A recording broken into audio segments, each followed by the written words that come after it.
Muy buenos días, tardes o noches, sea cual sea la hora de que están viendo este video. Bienvenidos a la unidad 2, la primera parte, donde vamos a revisar los fundamentos teóricos de la ontogenia del sistema nervioso. A diferencia de la primera unidad, estos son los únicos 5 temas que vamos a abarcar.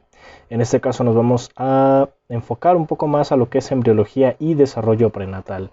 Entonces, nuestro primer tema es el Homo erectus, en el cual pues vamos a hablar un poco de la evolución, nos vamos a centrar un poco en lo que es el sistema nervioso y cómo es que se fue haciendo pues esta evolución, este desarrollo de nuestro órgano principal. La evolución no es un proceso escalonado, es decir, no es como lo hemos visto en las imágenes donde aparecen 5 monitos caminando y ya de repente uno tiene menos pelo, está más encorvado. No. Es un proceso que depende de diferentes factores, no es un proceso escalonado, nuevamente lo repito. Se debe a la selección natural y a la adaptación al medio, son dos cosas distintas. Y depende también, lo que conlleva son cambios estructurales, fisiológicos, morfológicos, entre otros, que se van a dar en la especie que vaya pues a subsistir, en este caso, en el entorno en el que se encuentre.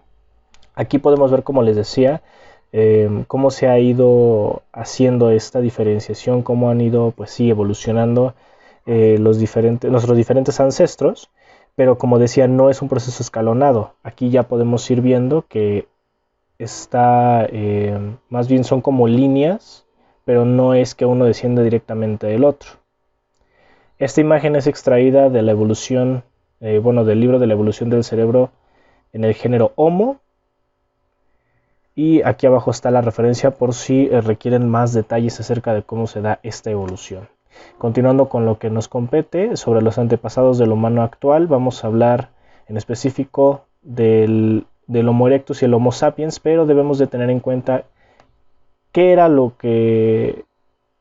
cuáles eran, las características del Homo habilis para poderlo diferenciar y ver qué es lo que tiene de especial el Homo erectus. Posteriormente vamos a hacer la comparativa entre Homo erectus y Homo sapiens para darnos una mejor idea. Principales características del Homo erectus: mayor espacio en la bóveda craneal, a diferencia del Homo habilis, mayor capacidad de adaptación, es decir, este individuo, esta raza de individuos ya comienza a utilizar herramientas, ya comienza a interactuar con el fuego e incluso a dominarlo. Es de mayor tamaño a diferencia del Homo habilis, tiene una reducción del cerebelo, no por eso es menos habilidoso, vaya por así decirlo. Tiene una mayor variabilidad morfológica, es decir, hay más características diferentes o mayores diferenciación de fenotipos en cuanto a los de su misma raza. La mandíbula es más grande pero con dientes más pequeños. En este caso empezamos a ver las primeras diferenciaciones, ya que la dieta del Homo habilis y del Homo erectus es diferente.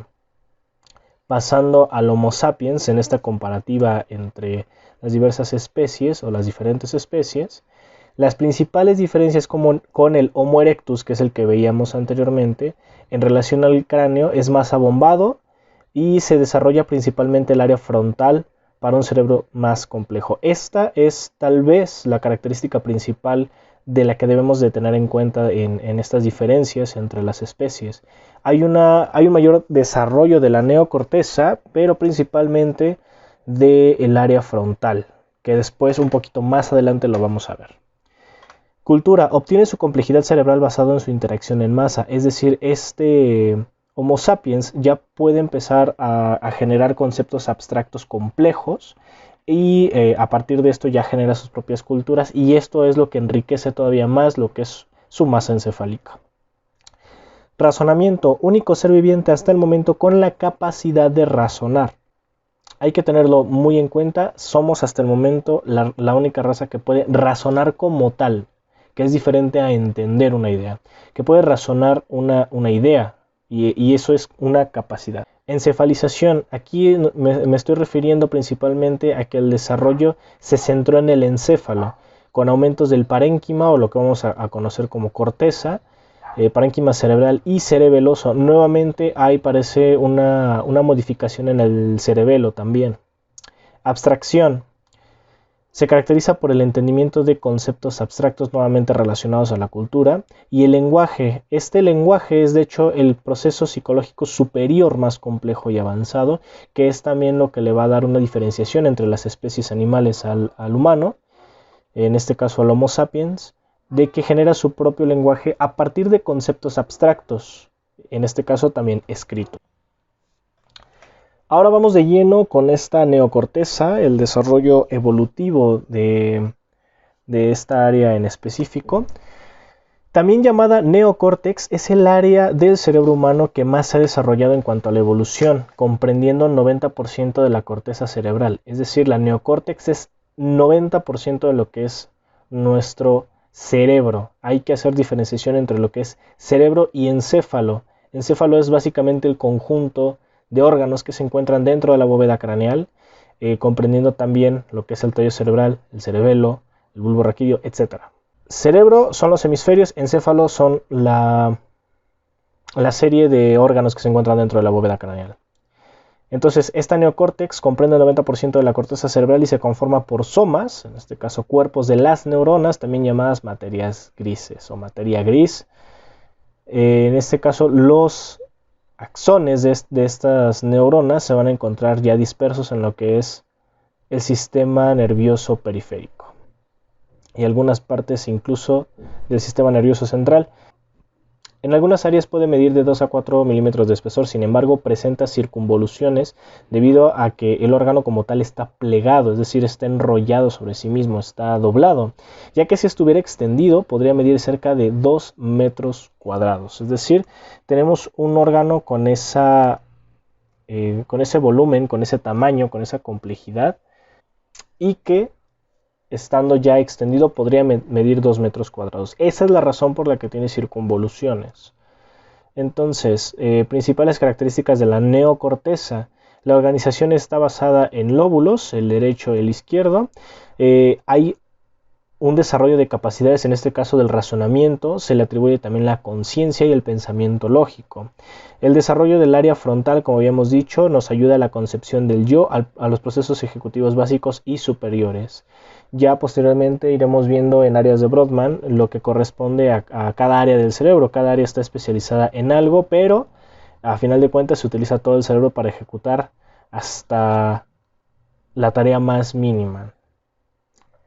En cuestión de la comunicación, hablamos de la capacidad de comunicar, el lenguaje, el conteo y la reflexión. Y además está dividida por capas. Aquí están apareciendo las capas que comprenden la neocorteza. Sin embargo, ahorita las vamos a ver más a detalle. Estas son las capas. Empezamos en sentido de las manecillas del reloj. La primera es la capa plexiforme externa. Esta, como lo dice su nombre, es la que está más por encima, más externa, y contiene relativamente pocas neuronas. Está cubierta por la pía madre y sirve como capa de asociación a nivel cortical, ya que ésta recibe e integra información de otras áreas. Está compuesta básicamente, o bueno, principalmente, por células horizontales de Cajal, dendritas de diferentes tipos, neuronas e interneuronas y uno que otro axón de células que se encuentran en otras capas que son más internas, ¿no? Más abajo de esta capa plexiforme externa se encuentra la capa de células piramidales pequeñas, o también se llama capa granular externa. Está compuesta, como su nombre lo dice, por células piramidales y astrocitos en su mayoría. Reciben el nombre de astrocitos precisamente por tener pues una forma similar a la de una estrella. Posteriormente se encuentra la capa piramidal externa. Aquí hay un pequeño error en la presentación, pero en la versión que ustedes van a tener ya va a estar corregida. Más abajo de esta capa se encuentra la capa granular interna y está hecha de fibras de los astrocitos que habíamos visto en otra capa. Estos astrocitos se proyectan a núcleos basales. El tronco encefálico y la médula espinal reciben también información del tálamo y no existe en todas las partes del cerebro, como en la corteza motora, por ejemplo. Posterior está la capa piramidal interna o ganglionar, que está conformada por células piramidales y estrelladas, las cuales se encargan de enviar información a las áreas del cerebro. Por último encontramos la capa poliforme conformada por células irregulares y poliformes, como vaya su nombre lo indica. Esta capa se encarga de las funciones eferentes, enviando impulsos eléctricos a la sustancia blanca.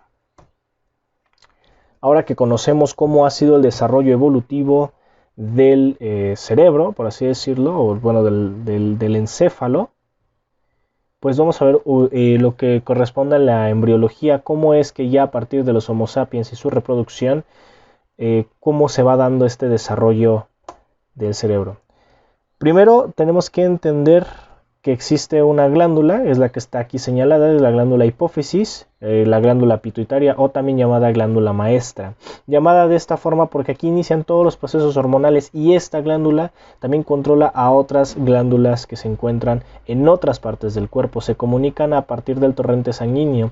Es decir, la hipófisis básicamente lo que hace es mandar señales a través de hormonas a la sangre. Cuando otra glándula las detecta ese aumento de hormonas, también genera una respuesta. Y esto nos va a servir para comprender un proceso básico, un proceso esencial de la vida humana, ¿no? Pero primero aquí estamos viendo ya lo que es la hipófisis, esta parte que se encuentra más externa, es la hipófisis anterior o es la adenohipófisis, que es la que va a regular las hormonas. Esta otra parte es la hipófisis posterior, pero se encarga de otras cosas que, bueno, en este caso se llama neurohipófisis y esta es la adenohipófisis. Hormonas, aquí todavía hay, pues cableado, vaya, hay nervios, ¿no? Ahora, la importancia de conocer la adenohipófisis es porque tiene una gran relevancia en el ciclo menstrual. A partir de aquí vamos a empezar a estudiar lo que es el desarrollo humano a grandes rasgos, iniciando con el ciclo menstrual. ¿Qué es el ciclo menstrual? Es un periodo femenino que comprende el inicio de la fase folicular y el fin de la fase lútea, y está comprendido en la mayoría de casos por 28 días, iniciando el proceso en la adenohipófisis. ¿Qué es lo que hace la adenohipófisis? Primero, la hormona liberadora de gonadotropina actúa sobre el lóbulo anterior de la hipófisis, es decir, la adenohipófisis, que a su vez secreta gonadotropinas. ¿Cuáles? La gonadotropina folículo estimulante y la luteinizante, las cuales estimulan y controlan los ciclos ováricos. Entonces, envía estas señales al torrente sanguíneo y en la fase folicular hay un aumento de niveles de estrógeno producido por el ovario dominante. El ovario comienza a preparar un óvulo para su posterior liberación. Después de haber recibido esta señal, estas hormonas, después de haberlo interpretado, tomándolo del torrente sanguíneo, lo que va a hacer el ovario es comenzar a preparar un óvulo para su liberación entre el día 10 a 22. Todos los ciclos menstruales son diferentes, pero esta es una normativa para entender cómo funciona ese ciclo menstrual. Mientras está ocurriendo la fase folicular, hay una fase proliferativa en el útero. La fase folicular se va a dar en el ovario, la proliferativa se va a dar en el útero. ¿Qué pasa en el útero? Responde al estrógeno secretado por los ovarios engrosando el endometrio, que es la capa superficial del interior del útero. Lo que se desecha durante la menstruación es precisamente ese tejido, es ese endometrio que se desprende de las paredes del útero para después salir por el orificio vaginal. Pero estos procesos se van a ver interrumpidos por la ovulación. La ovulación, que se da entre el día 12 a 16 aproximadamente, se trata del evento en el que el ovario libera un óvulo maduro y comienza a generar más estrógeno, el cual será enviado como señal otra vez a la hipófisis misma, que va a secretar en respuesta a esas señales de estrógeno ciertas cantidades de la hormona luteinizante, que es lo que le da nombre o lo que va a iniciar la fase lútea. En esta fase lútea, el folículo que contenía al óvulo, más adelante vamos a ver qué es un folículo, se va a convertir ahora en un cuerpo lúteo, lo cual va a seguir produciendo estrógeno y progesterona para que en caso de que el óvulo sea fertilizado, la progesterona sirva como soporte vital, vaya. En caso contrario, es decir, que no exista un óvulo fertilizado, el cuerpo lúteo se va a desintegrar, lo cual va a provocar una caída en los niveles de progesterona y de estrógeno. estos mismos van a dar lugar a la menstruación, al desprendimiento del endometrio, perdón. Posteriormente, esta fase lútea ocurre nuevamente en el ovario. Es lo que le sigue a la fase folicular. Pasa la ovulación y entramos en fase lútea. Entonces, en el útero estamos en fase proliferativa, pasa la ovulación y ahora vamos a la fase secretadora. En el útero, el endometrio se prepara para soportar un óvulo fecundado o, en su caso, desprenderse en caso de no existir dicho producto. La progesterona hace que el endometrio no siga engrosándose, mientras que este va a secretar prostaglandinas.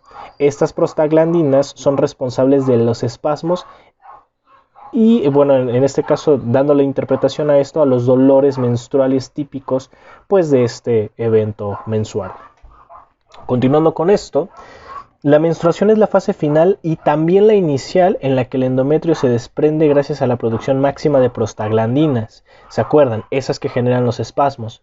La contracción de vasos sanguíneos y los bajos niveles de progesterona y estrógeno. Todos estos eventos van a generar que se desprenda el endometrio y por tanto ocurra la menstruación. Pero hay que tener mucho cuidado puesto que ocurre un evento durante el desarrollo embrionario que es muy parecido a la menstruación y de hecho ocurre en el día 28, que es un sangrado de implantación del cual más adelante vamos a hablar.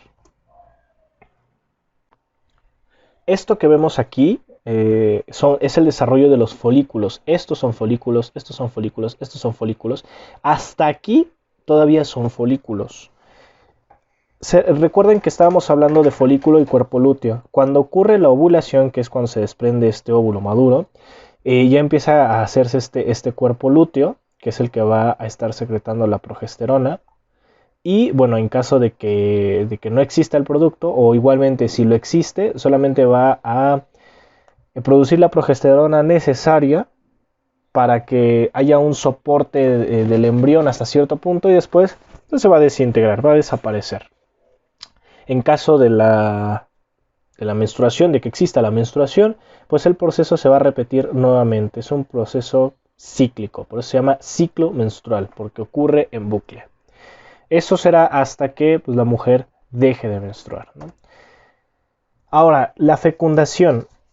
Ya habíamos hablado del desarrollo de lo que era la espermatogonia, la ovogonia, de cómo se generan estas células germinativas, ¿no? Ahora bien, después de ocurridas, pues sí, las actividades sexuales, coitales en este caso, hablemos un poco de los espermatozoides. Digamos, después de que el líquido seminal con sus ya referidos espermatozoides ingresan al cuerpo de la mujer a través de la vagina, llegando al útero, en este caso, solo el 1% logra llegar a la región ampollar, que es básicamente la región que sigue después de los ovarios en las trompas de Falopio. Y estos lo hacen a través de su propio movimiento y contracciones. Esto ocurre de 30 minutos a 6 días después de la descarga seminal. Pasarán por un proceso llamado capacitación, en el cual la interacción con la mucosa de las trompas de Falopio les ayudará a deshacerse de su capa de glucoproteínas y sus proteínas seminales, es decir, los residuos que quedan de lo que es el semen, para que queden únicamente pues, los espermatozoides como tal, ¿no? Entonces, tienen que llegar a la región ampollar porque normalmente ahí es donde se da la fecundación, donde ingresan al ovario. Entonces, hacen este recorrido, llegan hasta la región ampollar y todavía ahí tienen que hacer un proceso llamado capacitación. Posterior a esto, los espermatozoides van a ingresar a la corona radiada, en donde se llevará a cabo el último proceso que se llama reacción acrosómica, en el cual se van a secretar enzimas. Estas enzimas son necesarias para penetrar la zona pelúcida del óvulo, que es básicamente la última barrera de protección, y que finalmente se logre la unión del núcleo del espermatozoide y el óvulo, es decir, ya que esté fecundado. En un momento les voy a mostrar las imágenes referentes a esta situación, ¿no? Entonces, ya teniendo en cuenta que ya están unidas el óvulo y el espermatozoide como células germinativas, va a empezar una fase de proliferación de células, es decir, el ahora embrión va a empezar a dividirse en varias células de forma exponencial. Primero van a ser 2 células, de esas 2 células van a aparecer 4, de esas 4 van a ser 8, de esas 8 van a ser 16, ¿no? Entonces, aquí abajito podemos ver en la ilustración fase de 2 células, fase de 4 células, va a ir subiendo exponencialmente, pero hasta alcanzar las 12 o 16 neurones, de 12 a 16 se va a llamar mórula. Aquí ya va a cambiar un poco su terminación, aquí es una mórula. Y esto ocurre aproximadamente al día 3. La zona pelúcida todavía al día 3 se puede ver, pero en el día 4 ya va a estar completamente desaparecida. Ahora, cada célula que se genere a partir de esta fecundación va a recibir el nombre de blastómero. En la imagen que tenemos aquí vemos a los espermatozoides intentando ingresar al óvulo. Es una gran cantidad contra un solo óvulo. Y es de hecho el óvulo el que determina cuál de los espermatozoides va a ingresar a su interior. Aquí podemos ver las áreas del óvulo, es la corona radiada donde se va a llevar a cabo la reacción acrosómica para posteriormente ingresar a la zona pelúcida, que es la última barrera de protección del núcleo del óvulo, ¿no? Entonces ya quien logre ingresar pues va a generar la fecundación. Ahora, el desarrollo embrionario. Este embrión, este cúmulo de células de ahora embrioblastos van a viajar de la trompa de falopio hacia el útero, hacia donde se supone que está el endometrio. Pero mientras está ahora sí en este pequeño viajecito, va a haber una diferenciación de capas. Posterior al estado de morula, que fue donde nos quedamos, las células que se encuentran en el externo, en la parte más externa de esa morula, van a empezar a diferenciarse y ahora se van a llamar trofoblastos, con una justa razón. Estos trofoblastos van a generar la placenta, y lo que está dentro, las células internas, van a dar lugar al feto, y estas van a ser llamadas embrioblastos, dando como nombre del conjunto a blastocito. Es decir, pasa de ser ya una morula a ser un blastocito. Lo que está dentro va a ser el feto, lo que está afuera va a ser la placenta. En la implantación al 6º día, el blastocito se va a implantar en el útero atravesando las células del endometrio y comenzando la formación del disco plano. ¿Cómo se lleva a cabo la formación del disco plano? Las células internas comienzan a agruparse y a dividirse en 2 capas. Las internas generan una capa llamada hipoblasto, otra que se llama epiblasto, las cuales en conjunto son llamadas disco plano. Hipoblasto significa abajo, bueno, hipo abajo, epi encima o a la periferia, ¿no? También el disco plano se puede llamar disco bilaminar, mientras que al 9º día comienza a formarse una cavidad en el epiblasto que es llamada la cavidad amniótica. Más adelante vamos a ver para qué sirve esta capa amniótica. Entonces, esto ya es un poco el final de la segunda semana de gestación. En la tercera inicia un proceso llamado gastrulación.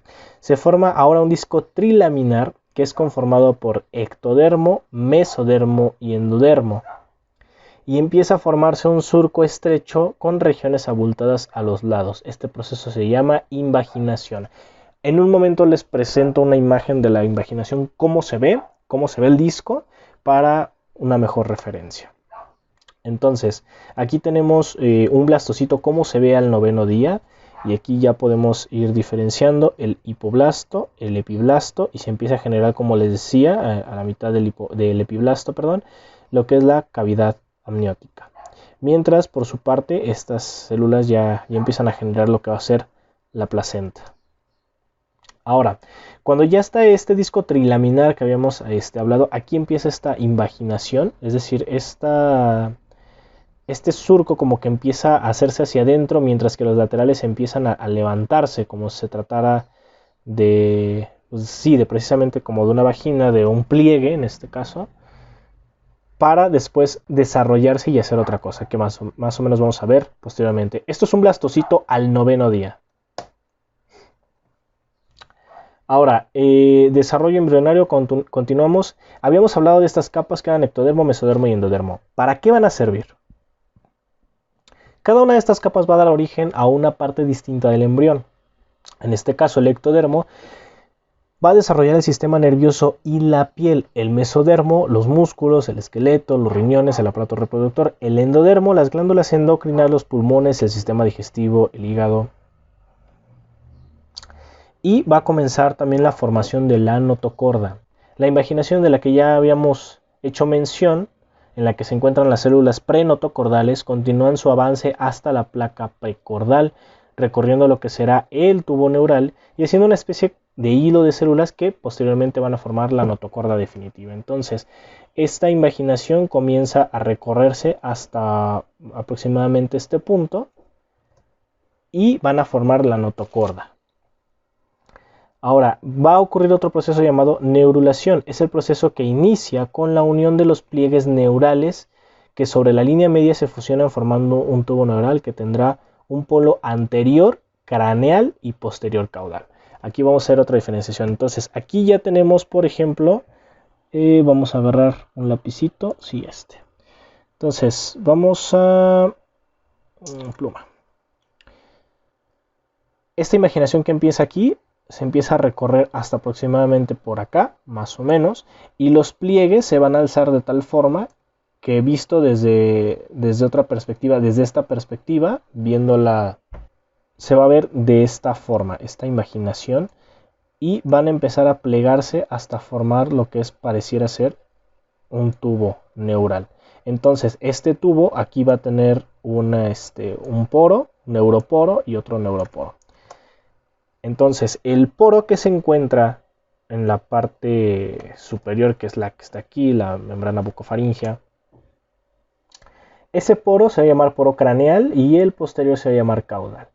Estos neuroporos se van a cerrar al día 25 el craneal y al 28 el caudal, respectivamente, quedando como una parte neural estrecha que va a dar lugar posteriormente a la médula espinal y una parte cefálica más ancha caracterizada por la formación de vesículas encefálicas.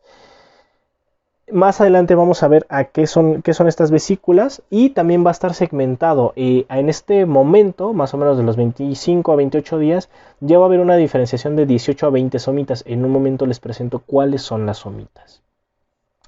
Ahora, la cresta neural, posteriormente, estas crestas, lo que quedó como residual, por así decirlo, esto que vamos a llamar cresta neural. Posterior al cierre del tubo neural, las células que están adyacentes comenzarán a migrar y diversificarse de tal forma que parecen una cresta. Cada uno de los apéndices va a generar un órgano en específico. Entonces, miren, aquí estaba la ilustración de cómo va a avanzar las células prenotocordales para hacer la notocorda. Aquí la vista a través de otro ángulo. Y esta es la cresta neural. Y estas son las somitas. Se podría decir que son como una especie de protuberancias, pero cada una va a generar un órgano en específico. Ahora, estos son los derivados de la cresta neural para un poco más de información. Qué es lo que va a llevar a cabo cada uno, por si desean consultarlo. Ahora, las vesículas de las que habíamos hablado, que básicamente eran el cómo se cerraba el tubo neural en la parte superior, son tres. Inicialmente son tres: prosencéfalo, llamado también cerebro anterior, mesencéfalo, cerebro medio, y rombencéfalo, cerebro posterior. El prosencéfalo a las 5 semanas de gestación consta de dos partes: el telencéfalo y el diencéfalo. Este primer telencéfalo está formado por una parte media y dos protuberancias laterales llamadas hemisferios cerebrales primitivos. Es decir, el telencéfalo va a dar origen a lo que sería próximamente el cerebro y los lóbulos, o hemisferios, cerebrales.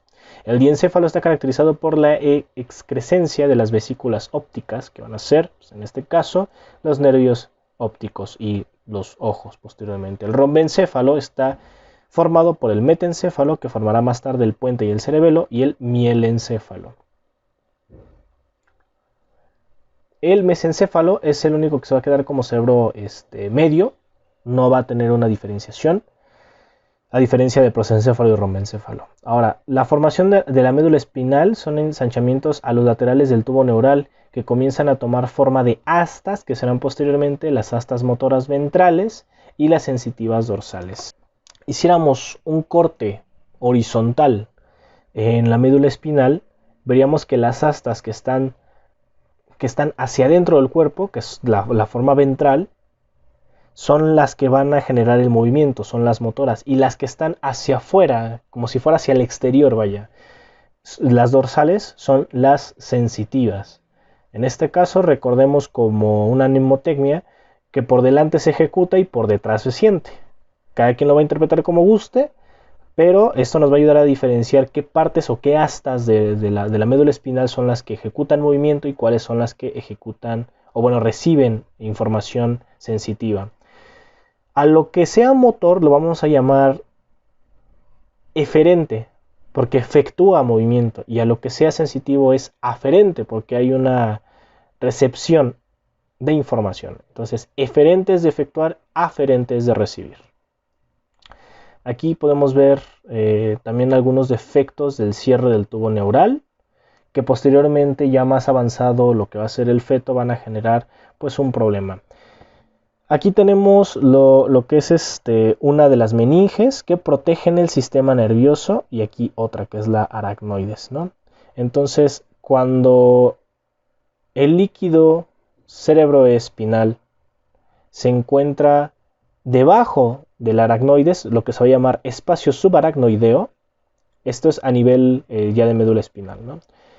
Esta protuberancia se va a llamar meningocele, pero si la protuberancia está por debajo, bueno, en una parte más ventral de lo que sería la médula espinal, esto es la médula espinal,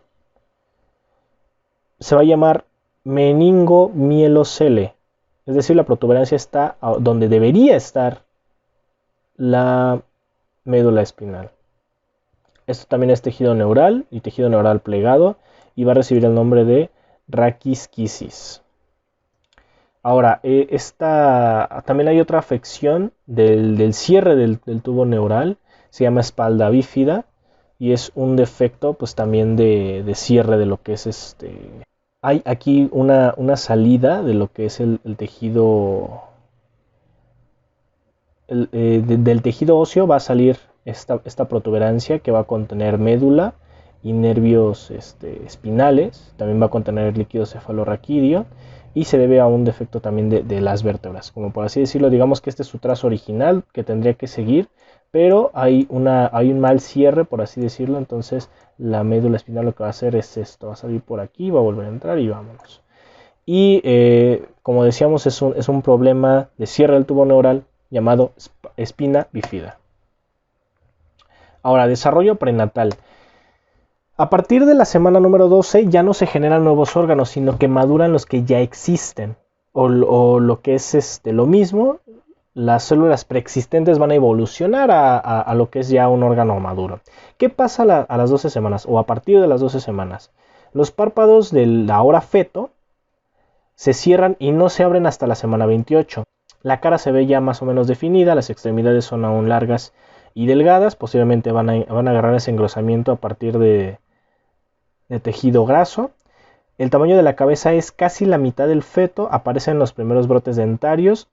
No confundir ya con que aparezcan los dientes, sino ya empiezan a aparecer lo que en su momento van a salir como dientes. Los genitales comienzan a tomar forma, aunque no son visibles a simple vista. Hasta la semana 19 ya comienza a crecer el cabello, ya se ha formado lo que es el paladar, se desarrolla la próstata en los varones y en las mujeres descienden los ovarios al área pélvica a tomar su lugar. Hasta la semana 23 aparecen las cejas y pestañas, la piel recubre ya todo el cuerpo, aparecen uñas en pies y manos, aunque estas todavía no cubren el área que como tal deberían estar cubriendo como uñas. Hay mayor actividad muscular, es decir, el feto ya empieza a moverse. Los latidos del corazón ya pueden ser escuchados con aparatos especializados y la mujer incluso puede empezar ya a sentir movimientos dentro de su útero. Hasta la semana 24 las cejas y pestañas se terminan de formar, todas las partes del ojo ya están desarrolladas, aunque para lo que es el proceso de un bebé ya están desarrolladas. Posteriormente el ojo va a continuar su desarrollo fuera del útero.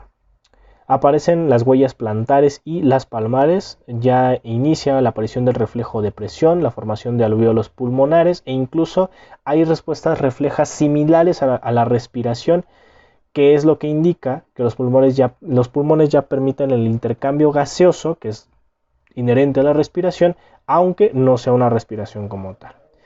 Nuevamente la mujer puede ya sentir más movimientos de su feto. Y así va a continuar la maduración hasta la semana ya de expulsión del feto. Pero esto es desarrollo prenatal. Si requieren verificar las fuentes o verificar también más información acerca del proceso de evolución, esta es la bibliografía consultada para la realización de esta presentación y de esta videoclase, por así decirlo. En lo personal es altamente recomendable este libro, que es de donde sacamos las imágenes y que viene una explicación no tan técnica de lo que es el desarrollo embrionario, pero sí bastante específica. Entonces es un libro un tanto digerible y que va a dar más información acerca de cómo es el desarrollo embrionario. De antemano, muchas gracias por su atención. Yo los esperaría en la presentación de la siguiente unidad. Que tengan buen día.